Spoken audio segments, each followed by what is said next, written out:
one on that team had a tie yesterday. Just saying. This advances us, I assume?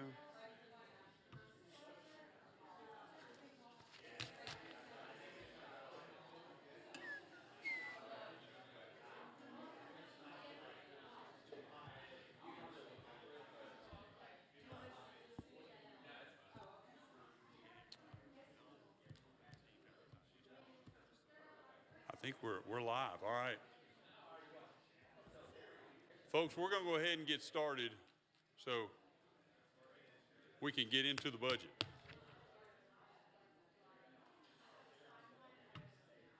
Is it on? Okay.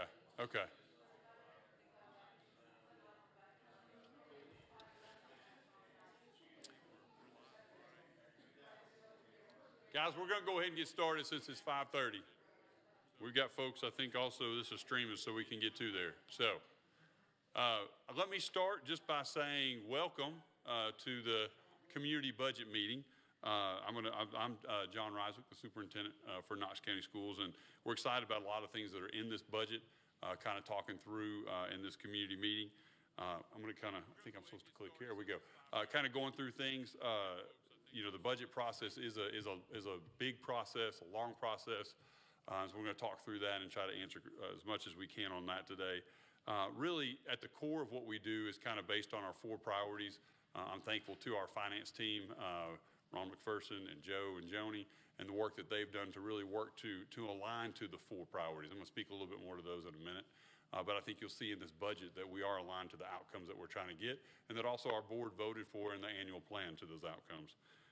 This development was some added layers this year to the stakeholder input process, and I'm just thankful for that. I think Joe and Joni are going to speak a little more in details to that, but multi-layers, starting with what we have typically done with the survey, but then led into even focus groups that were held in each region, that involved our teacher teams, our regional teacher councils, and also our regional family councils to get some additional input. That survey was sent to all of our parents and also all of our families, as well as on our website for people to give input. And again, I'll let Joe and Joni tell you kind of the details of some of that as we get into that. I again want to say hats off to our finance team. This was an unusual year. As you may know, if you follow education finance, there was a change in the whole funding structure this year. So we moved from BEP, which was a way that we funded for years, and switched that into a new process that is called TISA.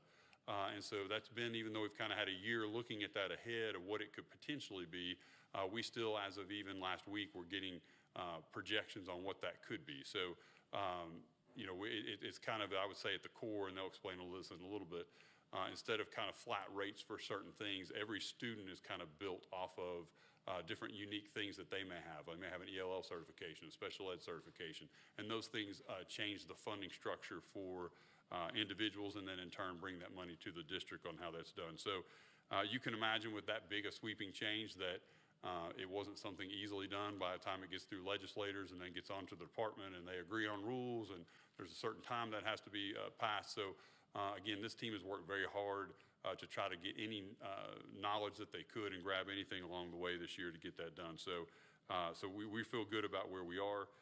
We also applaud that the state is making another larger investment into schools, and we think that that's a great thing. So we'll get into the budget. We'll also have time for questions if those are there as well. I'm going to start kind of by framing how we frame everything. I've said before that if an organization doesn't know what it's uniquely positioned to do, then it's probably going to fail. And so this is part of the work we've done over the last 10 months of me being superintendent and our team working really hard of just kind of figure out what is it that a school system is uniquely positioned to do in a community. And that really lands in these 4 areas. The first being our excellence in foundational skills. This really works around 3rd grade reading. We all know the importance of that. We've even seen that in recent legislation, the importance of that.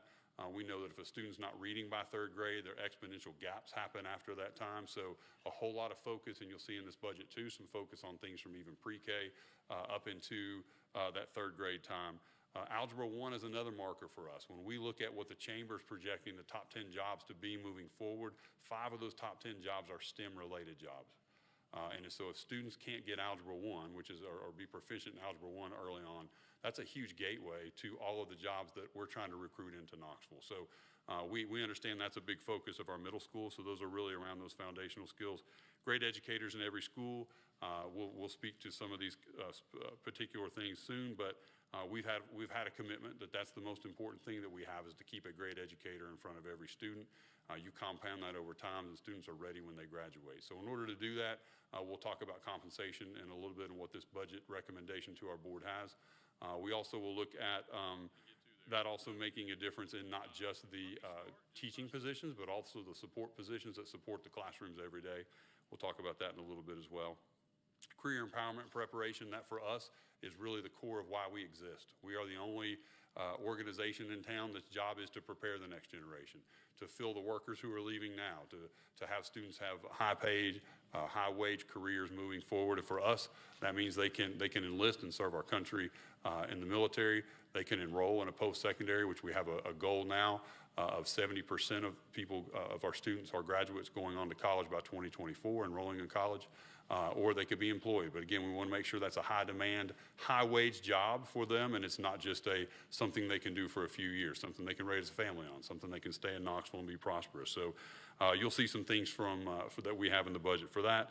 And then finally, success for every student, and that's just the understanding that students are not widgets. They all come different. They all have their own unique stories, their unique challenges, and sometimes there are unique opportunities to excel, and we want to make sure that we're doing everything for students to get that done. So we'll stay focused on these priorities. Again, I want to say thank you to our finance team. They've arranged the budget so that we can track and see that our investments are going toward those four. I applaud the board for agreeing in these four priorities and making an annual plan that gives us goals to hit and targets to hit with that moving forward. And I think, again, you'll see that in this budget as well. Last thing I'm going to speak to is not what I already spoke to. Hold on. There we go. Just some highlights. I'm blessed. This is my first budget that I've been able to be part of from the very beginning. I've been part of many in the past, but the first one is the superintendent that I've been part of. I just want to pull out some highlights from this budget. Again, Joni, Joe, and Ron will go into much more detail as we get moving forward. But the first one is the investments in staff. In this budget, we'll see $16.8 million for a 4% increase for certified staff. That is something, I see my friend Paula Hancock in the back. That is something that we've talked a lot about over time, and really had that commitment to continue to raise compensation for certified teachers. You'll see in here as well a $3.5 million additional 8%. So all employees for a 4%, additional 8%, and the following classes, making that a total of a 12% increase. 12%, unprecedented that we have been able to find. And base salary increases for custodians, our school clerical staff, our educational assistants, and our food service. How do we get to those? Those are the positions that we have, over the last couple of years, seen that being very hard for us to be able to keep those folks hired for those, and high quality folks hired for those. So again, they'll explain a little more what that really means. You look at percentage and you look at investments, but we'll see what that looks like. It's a pretty substantial investment in us trying to make that. Our investments in students, we have 20 new positions. I'm excited about this. We have a staffing committee they'll speak to that we worked with principals for multiple months, and to really try to look at what is it that we need to really help students increase their outcomes. We heard loud and clear in two areas, one of those being behavioral and one of those being academic supports at the school level. So these aren't investments in the district office, these are investments at the school level. But we want to pilot this first. So we have 10 schools, middle and high schools, that will be receiving a behavioral interventionist and an academic or RTI interventionist. And we want to see if that moves the needle for kids. If it does, it's probably something we come in future budgets and scale that up. And we want to do that across regions so that we could see what it looks like, again, geographically across all of Knoxville, because we're very different and diverse. 6 new positions, FTEs, in 3 of our schools, Richard Yoakley, KAEC, and Ridgedale. These are schools that don't get a lot of airtime. They're not schools that have football teams. They're not schools that have lots of them PTSOs and that sort of things. These are our schools that serve students who have challenges in just the day-to-day and struggle maybe in traditional schools. They have extra behavioral supports and extra different kinds of supports in those schools. As I've been out visiting those schools and talking to those principals and seeing those students, it's obvious to me that this is an investment that we need to make in students who may have challenges in a traditional school. So we're doing that by adding some additional positions there. You also see 18 new pre-K positions. We've seen our community speak to the need for an investment in pre-K. We really believe, too, strongly that kindergarten is not where learning begins. It really begins in birth, and the sooner we can get students into that. You've seen that in our partnerships with folks like the United Way through Bright Steps, Bright Starts, the programs that they have there. I think there's a real appetite for our community, so you'll see 18 new pre-K positions. Our board earlier this month approved for next year for Carnes pre-K and Cedar Bluff pre-K to be standalone pre-Ks. And we think that's just the beginning of the work we can do to try to get those earlier interventions. Investments in schools, you'll see some things here. Again, percentages can be a lot, we'll talk more into details, but a big increase in our playground investment. We are going from $90,000 that we had in our FY23 to $590,000 in our FY24 budget. We, again, think that's an important thing for us to look at. Been a lot of great debate on our board as well as through our staff on how we can do better with that, and we think this is an answer to that. You'll also see some population growth solutions. If you don't think Knoxville's growing, go anywhere between 3 and 6 o'clock on pretty much any road, and you're going to wait for a while. So we see those. We're predicting. We're working with the county, looking at things like the Advanced Knox Initiative and those kinds of things to see where those pockets are. We have 3 growth solutions, one being in Farragut, and that's not a new one to the community based on the work that we've been doing there in the past. Continuing to look for a long-term solution. We're not looking for a quick fix there. We're looking for something that doesn't just answer the immediate, but looks beyond. If you're going to do something in elementary, those kids are going to need middle school and high school soon too. So how do we get a full solution for Farragut as part of that? Mechanicsville, Lonsdale, and Beaumont, we know that the city has been awarded a huge grant to kind of revitalize that area. We also understand that it will have impact on our schools, so you'll see in this capital budget dollar set aside for us to look at that for this year and then out years too in our long-term capital plan. And another place we're seeing a lot of growth is in South Knoxville. South Knoxville is a community that's very wide-ranging, and we have a lot of smaller schools, and we're seeing a lot of those kind of reach their capacity at this point. So we need to have a better solution for south of the river. That river is a unique challenge on transportation and distance and those sorts of things. So you'll see that as well here as we begin looking forward in future years. Security is always important to us. Safety. More importantly, good to see Chief here tonight, and just again, thank you and your team for all the work you continue to do to keep our students safe. Without safe learning environments, students don't learn, and I'm very confident in what our team has done there. But you never can be fully secure and fully safe. You're always arriving, right? It's never a target that you get to. So I appreciate their continuous improvement mindset. There is $3 million that will move into things. Obviously, in security, we don't go into great detail. Lock systems, video systems, emergency communication, perimeter security are all part of this $3 million that you'll see in this budget as well. So there are many more highlights when you have a budget as big as we have, and the details of that I'll turn over to our finance team here in a second. But I'm excited. I think we've listened well to the community and the needs. I think we're adaptive to what is coming up for us, and I think all these things will help us achieve the 4 priorities that we have set and our board has set for us. So with that said, I will turn it over, Joe, to you.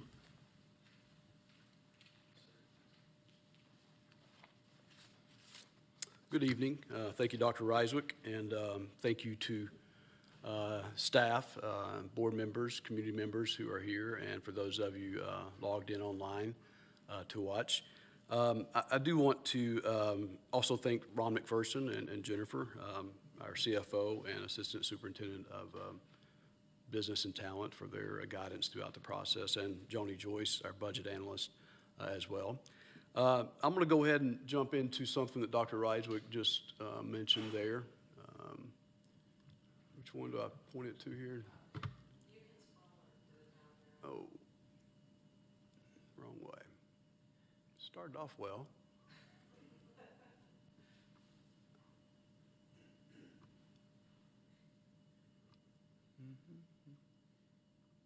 There we go. Okay. So Dr. Reiswick mentioned stakeholder involvement.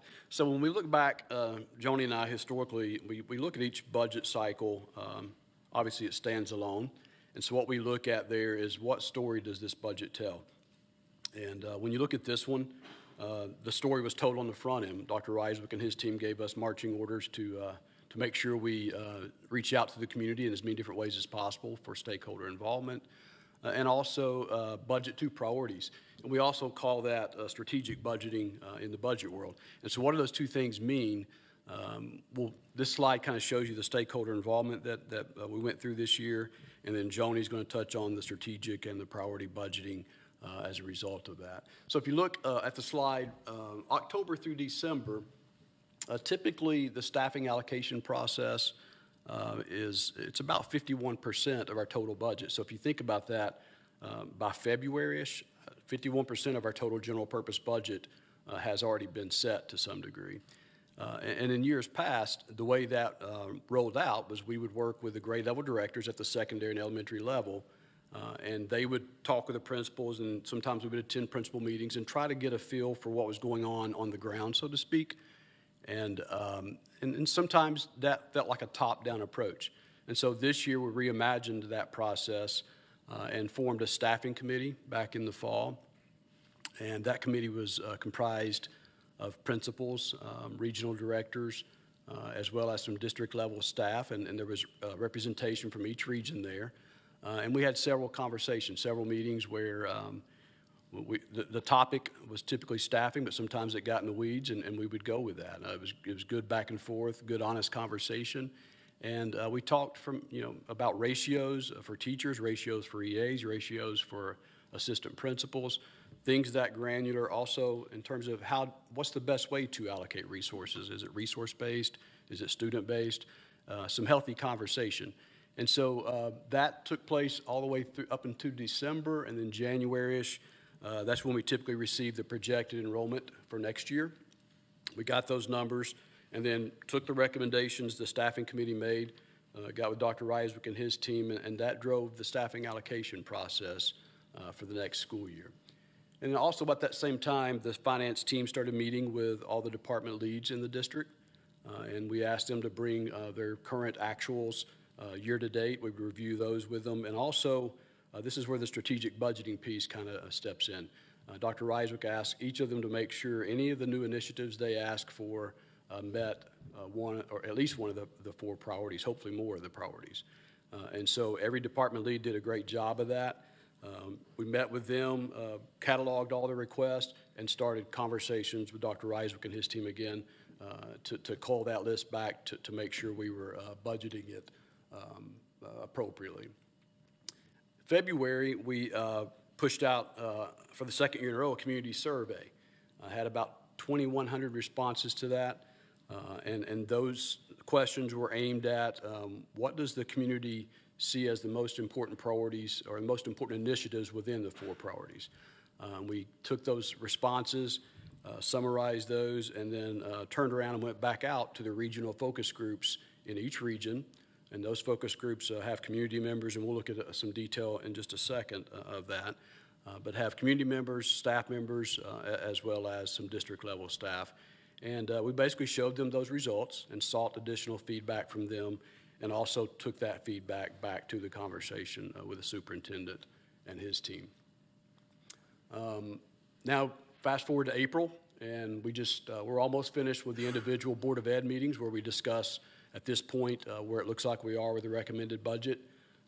April 13th, obviously that's right now, and then 2 weeks from right now is our board vote meeting, and then fast forward to May and June, that's when we'll have probably some budget hearings at the county level, as well as a county commission vote on the budget. So just a quick summary of the stakeholder engagement process. We don't pretend that it's the best solution at this point, but at least we're stepping in the right direction, and we'll continue to work on that and try to reimagine how we can best reach the community. Any thoughts or questions on that one before I move on? Yeah. Okay, so one more stakeholder slide. This one really just shows you the number of touches we had. A staffing committee, there were 26 Knox County School staff members in that committee. The second one there, the community survey, 1,224 parents, guardians, 7 students, 671 staff, and 237 community members. And then the regional budget focus groups that I just mentioned, 16 parents, guardians in those groups, and 22 KCS staff, and you could argue that all 38 of those are, in fact, community members. So a little bit over 2,200 touches this budget cycle.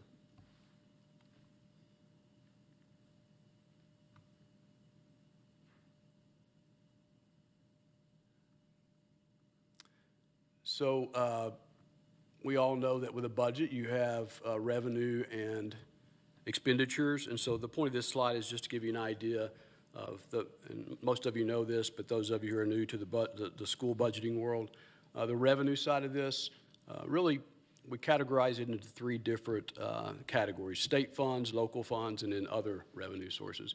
State funds, and Dr. Reiswick mentioned TISA, and we'll talk more about that in just a second.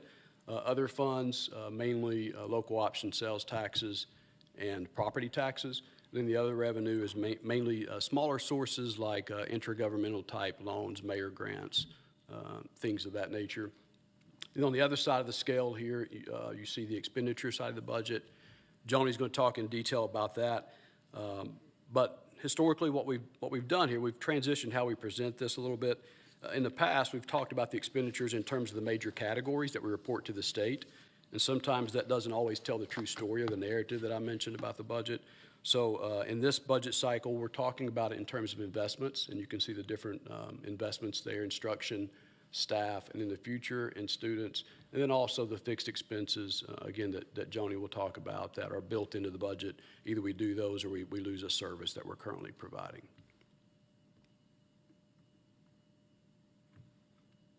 A little more detail about the revenue. At the top, the state revenue, let me back up a second. To the very top, $655.5 million.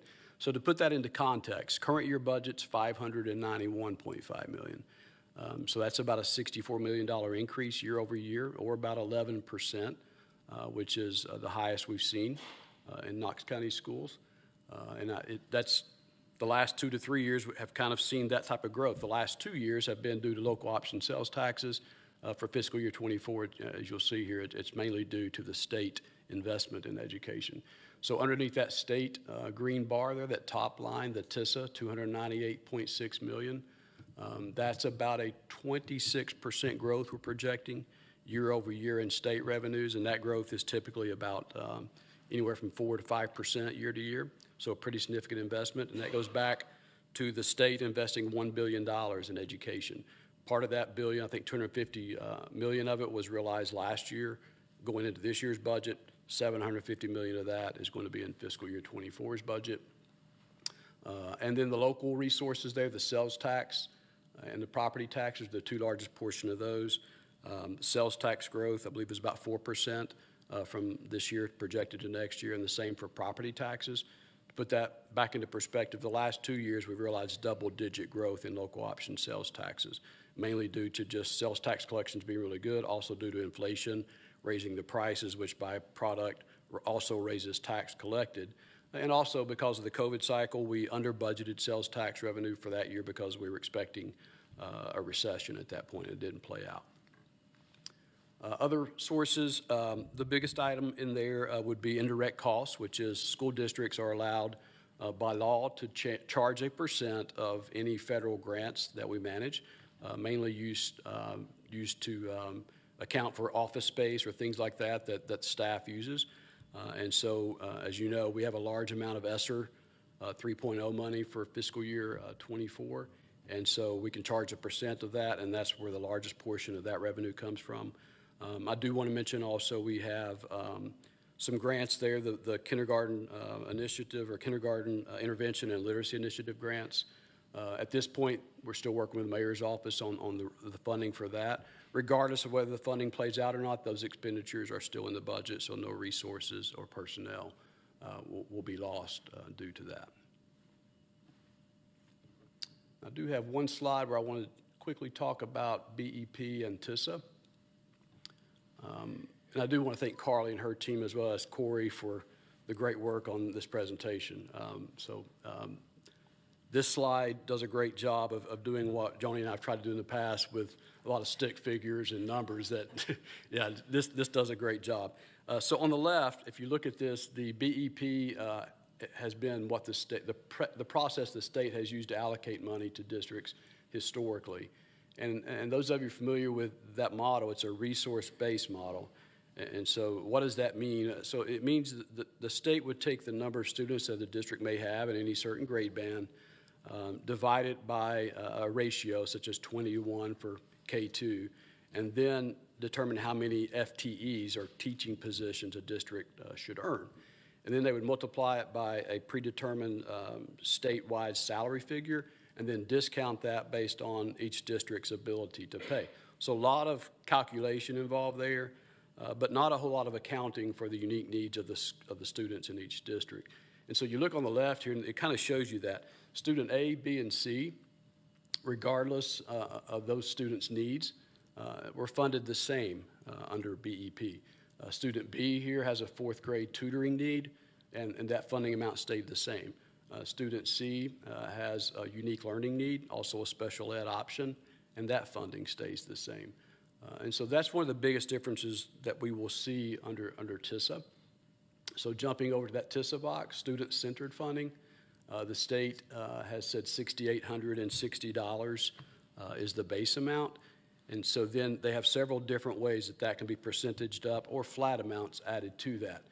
So student B, in this case, we added two items there, economically disadvantaged and fourth grade tutoring. Fourth grade tutoring is if a rising third grader qualifies for fourth grade tutoring, every child gets $500 for that. So each district will receive $500 for each of those students. And then economically disadvantaged, if a child is economically disadvantaged, which is determined by are they directly certified by the federal government, then that's a 25% increase. So student B would generate a little bit over $9,000 in that example. Student C, the only difference there is we're adding a unique learning need. There's about 10 different options there, and the difference is in the severity of the need of the child, and percentages can actually go up over 100% more. So a student could generate up to $15,000 or $16,000 depending on their need. In this case, we picked the unique learning need that most of our students fell into. So that student would generate $13,800 some odd dollars for the district. So what does that mean for the district? So the state is still giving us the flexibility on how we spend that money. It's still a funding plan. I mean, that's how they're deciding to send money to us. The district still has the ability to use a resource-based allocation or use a student-based allocation model. And so the graphic on the far right, the student-centered budgeting graphic, if you put all the students in the middle of that, around that in the circle are all services that we provide to students. If you look at the top, school staff, it kind of ties back to the staffing allocation process I referenced there. The model the district currently uses for that is a resource-based model, meaning we look at a school and use the at-risk marker and say, if it falls within this range, we're going to multiply or divide by this number of potential teachers for that school, and we eventually arrive at how many teaching positions a school gets. Some districts use a student-based allocation model. They'll look at it and say, okay, how much money does that school generate? And based on that, we'll send that money to the school, and the principal will build their own personnel budget with the district support with some guardrails in place. Moving on around the circle, and I'm not going to hit all of these just for the sake of time, but just give you an idea, school utilities and maintenance. Most districts you'll see, those things are managed at the district level because not many principals want to deal with electricity budgets or maintenance of the schools. So those things, whether you're doing a student-based model or a resource-based model like we are currently, those things tend to remain at the district level. And then moving on around, that's the two differences you see. Either one model where you send dollars out to the school to let the principal have a little more autonomy, or you keep it at the district level and run the resources from there. Any thoughts or questions on TISA? So you can get the idea from looking at this is that this is the way, under the old model, you spent the money. But would you clarify, I don't think that's true, that you didn't actually spend the same amount of money on each student under the old one. No. Could you clarify? Sure. Yeah. So it's a good point. So Lance's question is, under the current model, you could get the idea that we spend that amount of money on every student, and we don't. And it varies, the district does a great job of looking at the unique need of each student and each school. And you've probably seen our per pupil expenditure report that we release at the end of every year. So depending on, it starts with the needs of that child, and then also what are the needs of that school. And it can vary anywhere from, probably that amount up to $15,000 to $16,000 per student that we spend per school. And I go back to that again. Think about that as how the state decides to send us money. The district has the autonomy at the district level to say, we want to send that out to schools a bit differently. It's a good point.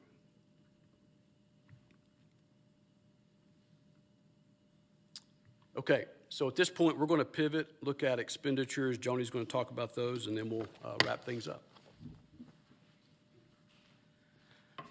Okay, the next 3 slides, we're going to look at our significant expenditure increase. So as we talked about, we are proposing to increase our expenditure budget by $64 million. And this first slide is just kind of giving you a high-level look at where that breaks out in certain categories. So looking at the first one, the priority-based initiatives, that ties back to the superintendent and the district's 4 priorities. So I'll show you a slide that details that a little bit further.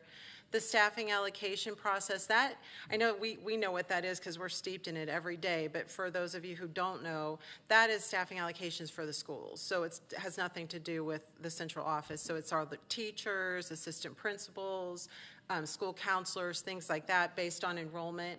A lot of that came up during the staffing committee meetings where we adopted some of the recommendations, and then we're planning to meet further to continue our work on that. Just felt like it was a really valuable group to get together. One person from each grade band, from each region, and so it just was really helpful. So those positions, the $5.4 million, represent the positions that will go additionally out to the school level. The capital improvements, Ron's going to talk to you about that a little bit later, but just want to mention, so Joe talking about the strategic budgeting and us realizing a really large increase in our funding this year.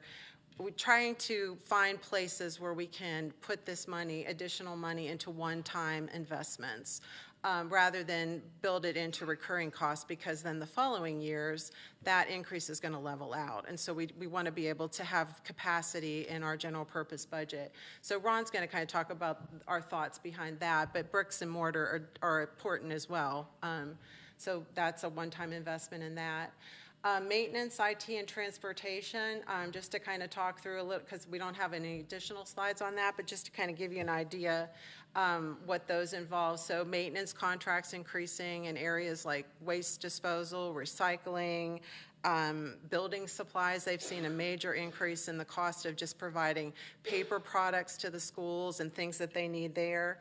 We are adding an additional mowing crew, so that's 4 additional FTEs dedicated to mowing, because we've heard a lot about the appearance and condition of the school grounds. Transportation includes a 2% inflationary increase for the bus contractors, as well as an investment in some school bus equipment, so like cameras and GPS and things like that. Maintenance, transportation. Okay, the other expenses, I know that sounds like kind of broad, and just to let you know what that refers back to, that has to do with our fixed increases. So like Joe said before, if we don't program those into our budget, we're probably not honoring an agreement we have with somebody or a service or a software or things like that. So that includes items that we are seeing increase. So some software increases. We're programming in some more money for our graduation, because whether we have it at Thompson Bowling Arena or at each school location, we still need to budget for more to do with that. The largest one we're seeing is an increase to our charter school funding. So just like what Joe talked about in that last slide, instead of sending our average per pupil cost to the charter school for their students that are enrolling there, we also need to look at the unique characteristics of the students that are attending the charter school. And so that's about a $2.5 million increase over what we currently have in our budget. The other biggest thing that makes up that, it's about 1.5 million. It's our internet connectivity. So you can't do without the internet. So that mainly has to do with a reduction in our refunding that we're getting for internet. So it's dropping. We're programming in about a $1.5 million increase for that. So looking at all those, the 64 million, happily able to say 92% of that is school-based increase expenditures, and 8% is district-wide, which in some cases also benefits the school. You can't have a school without transportation and maintenance and things like that. Any comments on that one before I kind of give you a further, more detailed? Okay. So this next slide touches on the priority-based investment. So as Dr. Reiswick said, our charge was, this is the things that are in this section are the parts that come from us meeting with every individual department and their requests for things that they need. And we requested that they tie it back to one of the priorities. So just to kind of go over this with you, so the first priority, excellence in foundational skills, probably your initial thought is that's not a lot of money in addition to spend in that area. That's why there's an asterisk there, because we are able for next year to continue to fund a lot of those expenditures that are currently in ESSER for one more year. So examples of some of the things that are in there, the literacy tutors, the numeracy tutors that have been well received out in the schools, summer learning camp, and just to mention a few, a lot of software, learning software is in that category as well. So have a lot of conversations over the next year as we know ESSER is sunsetting. And that's part of being strategic with how we budget this year, so we can build some capacity as we see some of these funds fall off.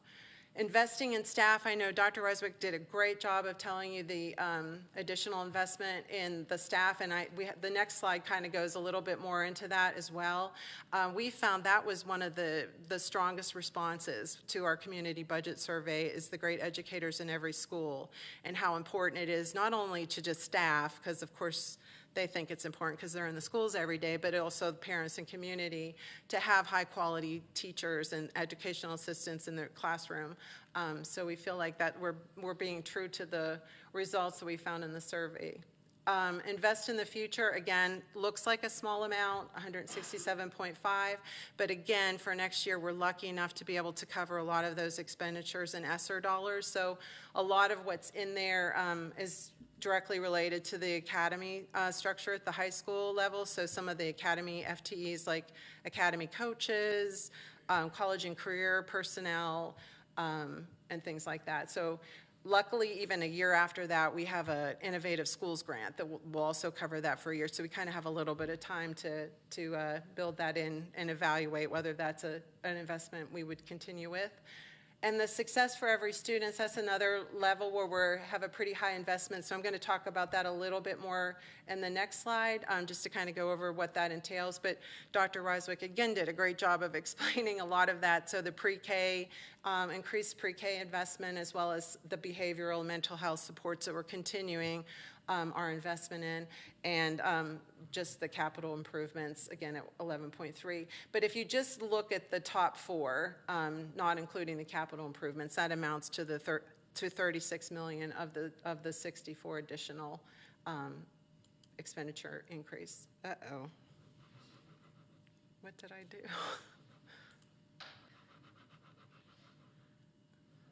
There we go.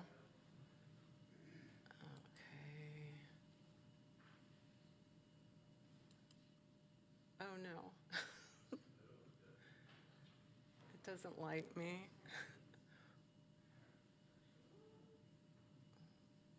Okay, there we go. Tell Justin that was not me, I swear. Okay, so just to kind of dig in a little further, the two biggest parts of our increased expenditures, the great educators in every school. So the 16.8 million accounts for a 4% base salary increase for our classified and certified staff, and then thrilled to be able to offer the 12% for the hard to staff areas that we've just struggled over the last few years, like custodians, school clerical, educational assistants, and then we do mention food service on there, even though that's actually covered in the school nutrition budget, but just so that you know that they're also included in this. And in addition to your salary, what's another big benefit to you as an employee is your health insurance, right? Or any of your insurances. So the district and the board and the superintendent have both been very generous the last few years in continuing to cover the additional burden that we receive from the state for our health insurance. And so this $3.5 million is to continue to cover that so that an employee has not seen an increase, unless they've changed plans, their insurance has not gone up and eaten into any increase that they've received. So happy to be able to do that. The next line on there, the $1.3 million, that's a new initiative for this year, specifically for the Region 5 schools, which have traditionally been our hardest to staff and maintain. So this is a beginning investment in that to provide some additional time for them to work on professional development and learning plans for their students, build their school culture. And so that's $1.3 million for that. And that's the great educators in every school category. And then moving on to Success for Every Student. I know Dr. Reiswick touched on these first two, so the 6 new FTEs for Richard Yoakley, KAEC, and Ridgedale. And as he said, I mean, it's been years since we've looked at the staffing at those schools, and so I think these principals are just going to be thrilled to be able to have these positions to use for needs they have in the schools. 18 new pre-K positions. I know he referenced that as well, but some of the details of that is, so Cedar Bluff and Carnes Elementary are both very large pre-K programs, and currently what is happening is one of the administrators from the elementary school is also running the preschool. So it's getting to be tough as these programs expand. So those pre-K programs will now have their own dedicated principal, as well as a special ed pre-K supervisor that's just dedicated for supervising the pre-K program in the district. 5 additional pre-K classrooms, so teachers, 10 educational assistants. So it's a fairly large investment in our pre-K program and that we think is important to reach kids early on. The next line refers back to, so this actually grew out of our staffing committee, and it's the pilot Dr. Reiswick referenced. So it's the 2 positions, behavioral and academic, both certified, that we just felt like we kept hearing that if I could just have this position, I could make a lot of progress in my school. So it's 1 elementary school from each region, 1 middle school for each region, clearly defined job description, with responsibilities to try to move the needle for these kids and be effective. And then, as he said, we'll look at that throughout the year with the regional directors and supervisors, and is that a worthwhile investment to expand out into all the elementary and middle. And you might say, why not in high school? We didn't hear that kind of feedback from the high school level. Their focus was kind of on a different track than that. 9.5 new school-based support positions. Continuing the multi-year process of lowering our counselor to student ratio in the elementary level. So we're adding 3 new elementary counselors. We're adding 2 new school psychologists, 2 new speech pathologists, moving a couple of district-wide level positions into general purpose like RTI interventionists. And then we're also, in addition, adding 1 new ELL family and community liaison. Currently, there's a special ed family and community liaison, so this is just to kind of reach our non-English speaking families in a more efficient manner to have someone dedicated for that. So that kind of gives you the details on those 2 priorities. Any questions so far? There's also 2 handouts here. If you didn't get it when you first came in, feel free to grab them on your way out. One of them kind of details our community survey and what we saw as some of the more important and high-ranking results, and the other one kind of gives you a little more detail of what we're talking through tonight. And then I'm almost afraid to try to change the slide. Okay, this next slide, I'm going to turn it over to Ron McPherson, who is our CFO, and he's going to kind of talk through some of the investments that relate to the capital amount that I talked to, as well as some additional things. So.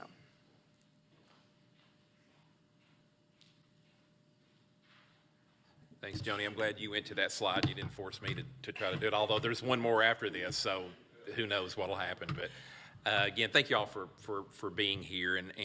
So some of these, for instance, playgrounds, Dr. Riswick touched on that. That you can see a significant increase there from 90,000 to 590,000. And so as Dr. Riswick said, there was a lot of healthy discussion and debate, not only amongst board members, but with county commission as well. And so we heard school community groups and stakeholders, and so they felt this was really important. So we listened, and so we have made a significant investment for playgrounds for the upcoming budget year. The one I like to focus on most of all is that $11.3 million for capital improvement plan. And Joni talked some about that, about the need to create capacity in our school construction, or our school operating fund, the general purpose fund. So let me just kind of provide a little bit of context for capital initiatives and how they are funded. So for the most part, major construction initiatives like new schools, major upgrades, whether it be like a new roof, right, or HVAC needs, those really high dollar costs are financed over time. So it's much like like it would be a mortgage, right? So it's when it's high dollar, you really don't have the funds to just write a check for it. So you borrow it over time. So for a major capital initiative, normally what happens is we go to the bond market. The county does the same thing on projects on their side. And so we pay principal and interest, typically over a 20-year period, to service that debt. And it's in the form of general obligation bonds. And so what has happened over time is there is a county-wide debt service fund that is, the revenue is received from property tax collections. And so what's happened over time is that the principal and interest, the debt service requirements of the school system has actually exceeded the amount of money going into that fund.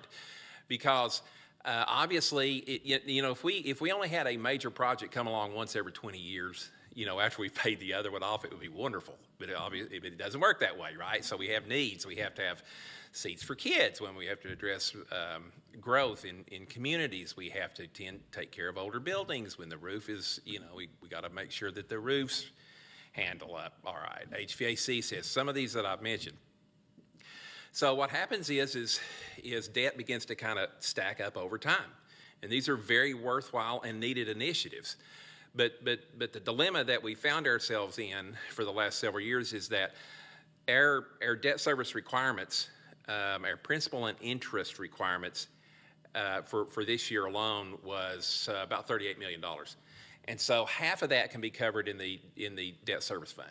The other half of that, we have no other choice but to pay for it through the general operating budget. So what does that mean? That means that bricks and mortar and major capital upgrades compete for the same dollars as our core priorities. And so we have to find ways is there a way that we can kind of mitigate this debt? Are there ways that we can maybe even pay the debt down? And so we have dedicated $11.3 million in this budget to try to find, and we're working with the county on this, in the hopes of we can potentially pay off some of this debt. So it would be like you had a couple of mortgages and you pay that off, you free your monthly, your income is now freed for your ongoing expenses, right? So that's where we're trying to go with this. And we think we have the capacity to do that in this budget. So Joni talked some about this creating capacity in our budget in order to do that. So we have to look at not just FY24 budget, but we have to look at FY25 and 26 and thereafter. So with the new funding model from the state TISA, there's a significant amount, or we expect there to be a significant amount of revenue in year one. So it's this influx of revenue. And so the tendency, of course, would be to take all of that revenue and just onboard all of these initiatives, right? The problem, though, is that in the models that we have seen from the state for future years, the inflationary growth, it's really very moderate.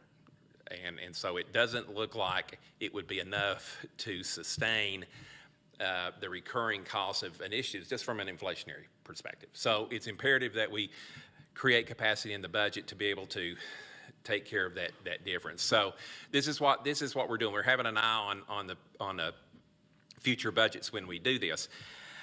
So that's one issue that we're grappling with a little bit about TISA and the ongoing revenue beyond that. Another, and Joni talked about this too, is ESSER. And so ESSER funding will end in September of 2024. And so there's some very worthwhile initiatives in that too that Joni mentioned, like we have our tutors, right? Elementary or early literacy tutors. We have our middle school tutors. We have, there's a host of things there. We have additional mental health supports, intervention programs. We also have a significant investment in technology.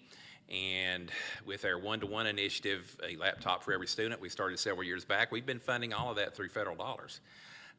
Obviously, computers don't last forever, so you have to have a replacement cycle. So these are investments that we will have to meet every year. When those dollars go away, we have to find ways in the general operating budget to keep those initiatives going, right? So this is why we have to be really strategic in how we utilize our dollars, especially now and moving forward. Lastly, you'll see the list there in the capital improvement plan, some of those items that were highlighted. Dr. Reiswick already, I think, touched on those. We also have Dr. Adams here. He is our Assistant Superintendent of Operations. He can, if you have any questions there, he could speak into that as well. So, all right. So I'm trying to go to the next slide. I'm trying not to blow this thing up. So.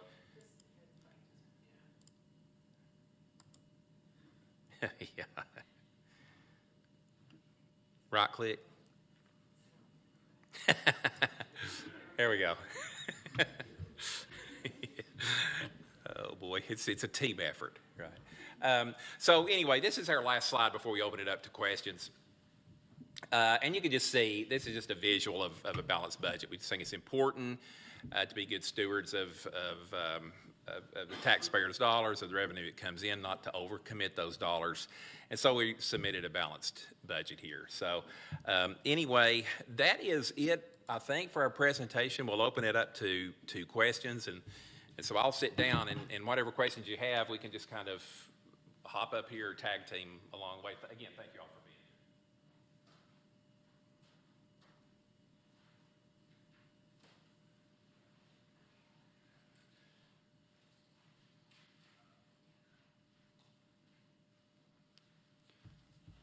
I didn't come here necessarily to answer questions. I'm happy to, but I also want to say this, that Carly just let me know. So we do, I know the folks who are streaming as well, if you do have additional budget questions, if you go to our website, budget@knoxschools.org, you can submit questions there too, and our finance team and the appropriate people will respond. Our website also has information on the budget if you go to knoxschools.org/budget, because I know we've covered a lot of stuff today. So both those are good informational pieces as well.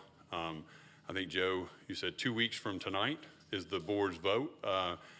We have almost gotten through our entire board at this point, having conversations, so they've seen this in detail as well, and I know they'll be processing that over the course of the next couple of weeks. So if there aren't additional questions, Lance? So I just had a question about the working a little bit on this investment in staff. It's really cool to see that you're investing a lot into the grossly unpaid support staff. But it says base salary increases. So what is a base salary versus a non-base salary? I want, because it's being streamed too, you probably want to do it on answer from this side. So Lance, did it say base salary schedule? Is that the terminology? Base salary increase. 4% base salary increase. Okay, so it's a reflection of our salary schedule. So what happens is we have some folks maybe at the director level or supervisor level and above, and so those salaries are paid on a base schedule, but then there are supplements on top of that. So when that 4% is given, it's given on the base schedule. So to say it another way, for teachers, typically that's going to align to a 4%, right? For classified employees, it would be 4%, well, plus the additional 8, so it'll be a genuine 12%. For some of the managerial folks, this would be like in central office at level. So when you say a 4%, it's really going to be less than that for for those folks because it's not an additional increase on those supplement portions. So that's why we wanted to be distinct when we said it that way.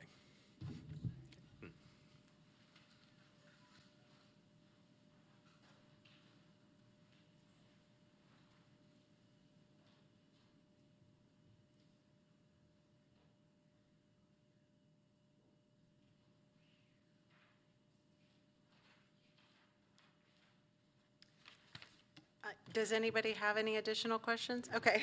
Are there any supports for behavioral health, especially at the high school level, in the budget? Yeah, so the question was, is there, just for the people in the streaming, is there any additional behavioral supports being programmed in at the high school level? I don't know, Jason, if you can help me out with this one a little bit. I mean,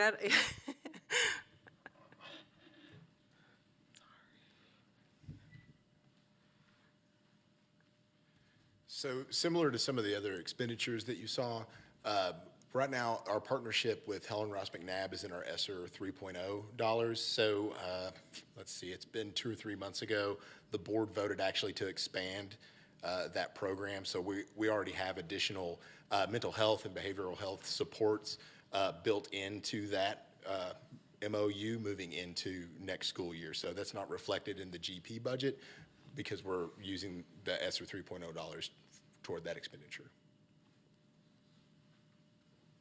Yes, Lance. So you've got, in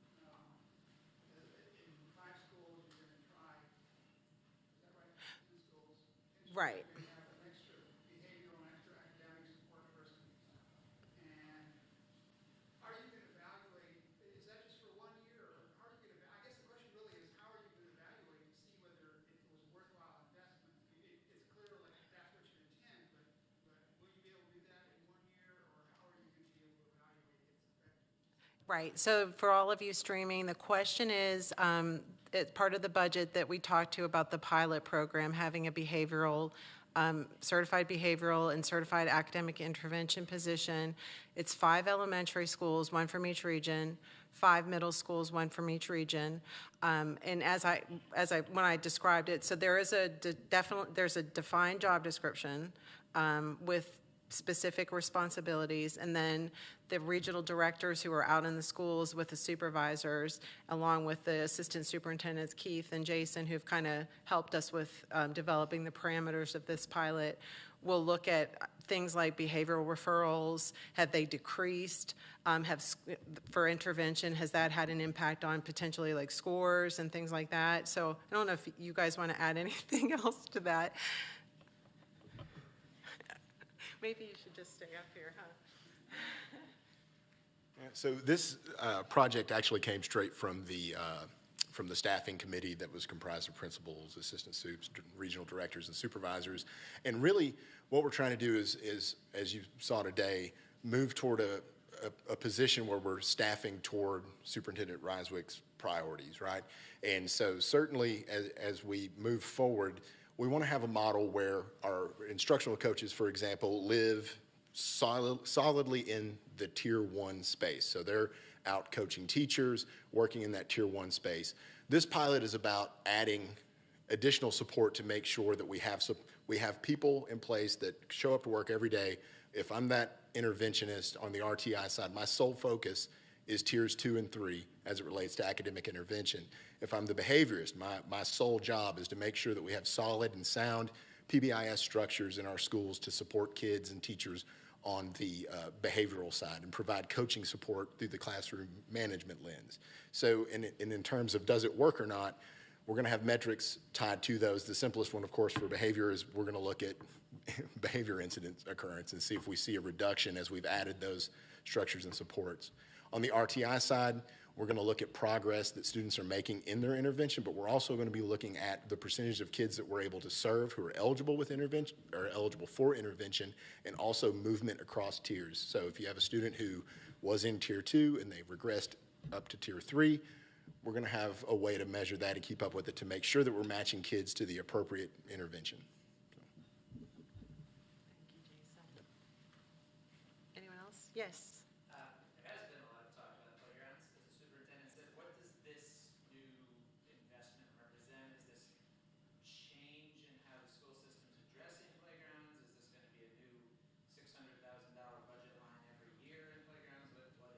Yeah, so just for those of you streaming this online, the question was concerning the playground initiative and the parameters around that. So I'm going to turn that over to Dr. Reiswick.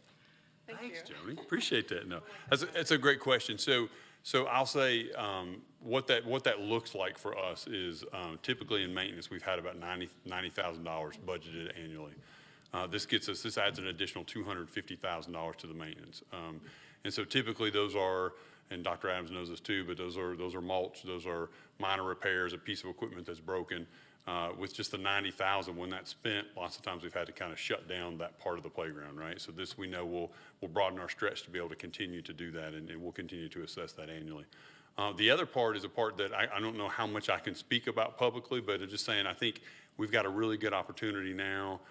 There's a lot of private and some private-public combinations that I would say, trying to be careful again not to say things that aren't mine to say, right? But I want to say that I think the conversation we've heard over the last 3 months has been a great debate, starting with kind of our crude first, here's what it might take to get to a certain place. Well, the problem with that was, if we just use that number, we fix all that stuff, and then next week something else goes, well, I wasn't in that count, right? And we're back to square zero. I think private funders, multiple public entities have been in a conversation about how do we have a longer systematic approach to how we do that? How do we build maybe a potential for a fund that combines those things, that lives beyond just a year or beyond a, hey, great budget cycle this year? And again, it's not mine to announce, but I think there's some things that you'll be hearing about soon that we'll be part of and be contributors to in this process. More to come, yeah. That I do a good job not letting it out of the bag, but kind of try to tell you where we're headed, right? That's what I wanted to be able to do. So, yeah, but we feel really good about it, and we feel good that it will be a community effort, but we're part of that process moving forward. Thanks. Anyone else have a question?